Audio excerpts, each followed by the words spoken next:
Good morning, students. This is your EVS class. Take out your EVS book. Today we are going to start our second chapter, that is playing games. आज हम लोग second chapter शुरू करने जा रहे हैं जिसका नाम है playing games. Okay, playing games not only refreshes our mind but also keeps our body fit. It relaxes us and enables us to do more work. It is popular pastime.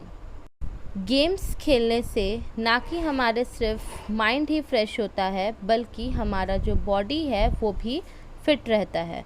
वो हमारे माइंड को relax करता है और हम ज़्यादा से ज़्यादा काम भी कर सकते हैं. गेम जो है वो एक पॉपुलर पास टाइम है.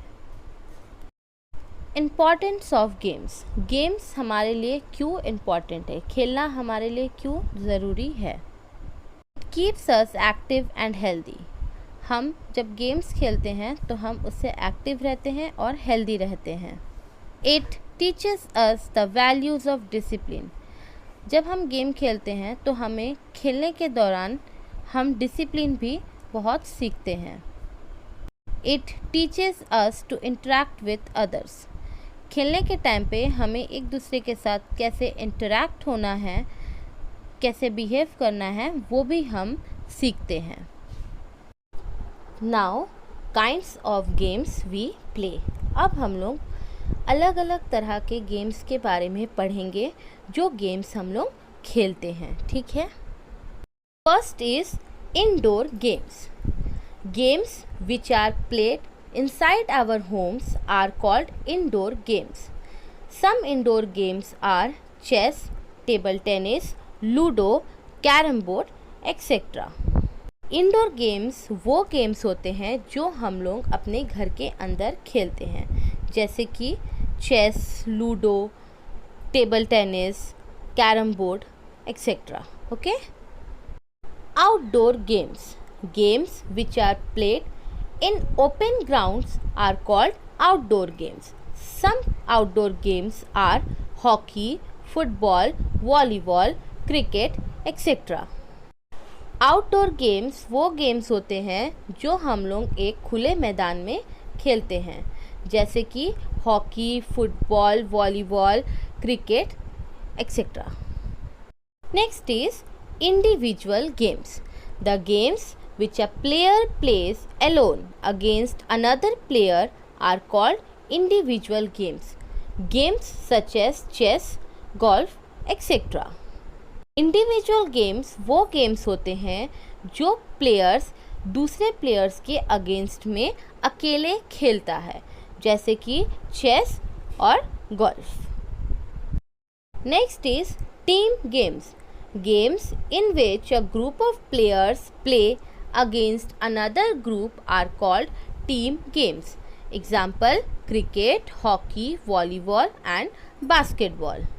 टीम गेम्स वो गेम्स होते हैं जहाँ पे एक ग्रुप ऑफ प्लेयर्स दूसरे ग्रुप के अगेंस्ट में खेलता है, उसे हम लोग टीम गेम्स कहते हैं. टीम गेम्स की उदाहरण है क्रिकेट, हॉकी, वॉलीबॉल और basketball. Team spirit is a feeling that motivates the players to play for the success of their team without thinking for their personal success. The team spirit also develops the feeling of cooperation. Team spirit एक ऐसी feeling है जो कि players के अंदर motivation पैदा करती है ताकि प्लेयर्स अच्छे से अपने टीम के लिए खेल सके.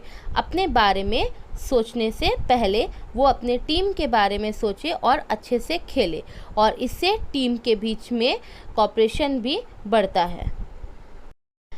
Now national team. A national team consist of players from different parts of the country. They speak different languages, follow different religions, but when they play for the country, they have one identity, that they are all Indians. National team में अलग अलग जगहों से players होते हैं. उनकी भाषा, उनकी रिलीजन्स भी अलग होती हैं, लेकिन जब वो अपने देश के लिए खेलते हैं तो उनकी एक ही पहचान होती है कि वो एक इंडियंस हैं. National sport. Hockey is the national sport of our country, even though it is not as popular as cricket. Hockey जो है वो हमारे देश की नेशनल स्पोर्ट्स है, लेकिन वो उतनी पॉपुलर नहीं है जितना क्रिकेट हमारे देश में पॉपुलर है. इंडिया हैज़ वोन many Olympic medals in hockey. India जो है उसने हॉकी में बहुत सारे ओलंपिक मेडल्स जीते हैं. Now team head. The head of the team is called the captain. The captain of the team motivates and directs the players towards one goal. He gives instructions to all the players. जो team का head होता है उसे हम captain कहते हैं. Captain अपने team को मोटिवेट करता है, उन्हें डायरेक्ट करता है, अपने प्लेयर्स को डायरेक्ट करता है उनकी गोल के तरफ, और साथ ही साथ अपने प्लेयर्स को इंस्ट्रक्शंस भी देता है कि उन्हें किस तरीके से खेलना है. Now next is Kabaddi. Kabaddi is known by different names in different parts of India. Kabaddi Bharat के विभिन्न भागों में विभिन्न नाम से जाने जाते हैं. In Southern India it is called छेदू गुडू. दक्षिण भारत में इसे छेदू गुडू कहते हैं. In Eastern India it is called who Dudu. Eastern India में इसे हू दुदू के नाम से जाना जाता है. In northern India it is called जाबर जंग. नॉर्थन इंडिया में इसे झाबर जंग के नाम से जाना जाता है. This game is popular in Nepal, Bangladesh, Sri Lanka, Japan and Pakistan. Kabaddi जो है ये खेल नेपाल, बांग्लादेश, श्रीलंका, जापान और पाकिस्तान में काफ़ी फेमस है. Next is wrestling or kusti. In this game, two wrestlers compete with each other and attempt to throw the other on the floor. Most wrestlers have strong body. इस खेल में पहलवान आपस में ही एक दूसरे के साथ compete करते हैं और एक दूसरे को ज़मीन पर फेंकने की कोशिश करते हैं. पहलवान का शरीर बहुत ताकतवर होता है. Next is mallakhamb. It is a traditional form of gymnastic. In this the gymnast hangs from a pole to exercise. Mallakhamb जो है वो जिम्नास्टिक का एक ट्रेडिशनल फॉर्म है. इसमें जो जिम्नास्ट होते हैं वो एक पोल से हैंग होकर एक पोल में लटक के एक्सरसाइज करते हैं. Next is Kho-Kho. It is played by girls and boys in villages and in schools. In this game, the chaser pursue the runners and touch them with their palms to make them out. They utter the word Kho loudly. The game is played for about 30 minutes. Kho-kho जैसा खेल लड़की और लड़के दोनों के द्वारा खेला जाता है. ठीक है.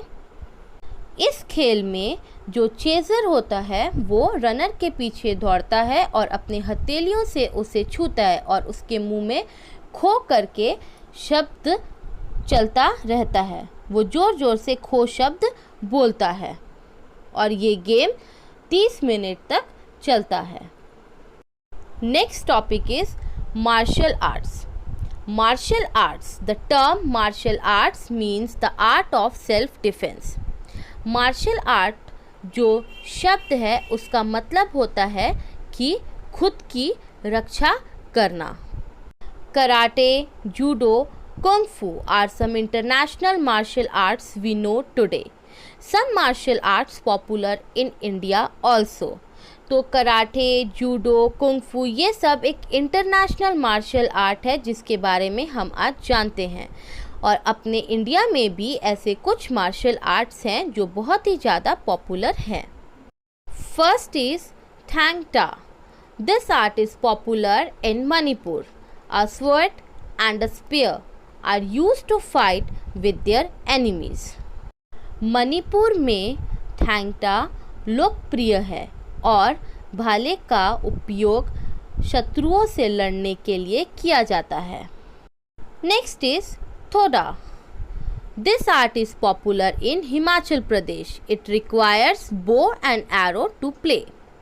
हिमाचल प्रदेश में थोड़ा खेल लोकप्रिय है और इसके लिए कमान और तीर चलाने की आवश्यकता है. Next is Kalaripayattu. It is a martial art practiced in Kerala. Swords and knives are used by performers. Kalaripayattu Kerala का मार्शल आर्ट है. इससे खेलने के लिए कलाकार तलवार और चाकू का उपयोग करता है. Now next is changing patterns of popular games and martial arts. अब हम पढ़ेंगे कि किस तरह लोकप्रिय खेल और मार्शल आर्ट में बदलाव आया है. पहलवानी हैज़ चेंज्ड इनटू रेसलिंग. पहलवानी जो है वो कुश्ती में बदल गई है. पतंगबाजी हैज़ बिकम काइट फ्लाइंग. पतंगबाजी जो है वो एक काइट फ्लाइंग में चेंज हो गई है. Camel and bullock race. Cock fights and bull fights are still popular in the villages. Camel और बुलॉक रेस, कॉक फाइट और बुल फाइट आज भी गांव में बहुत ज़्यादा पॉपुलर है. Okay students. So students, I hope you all understand this chapter. So you just read this chapter in your home. Thank you all.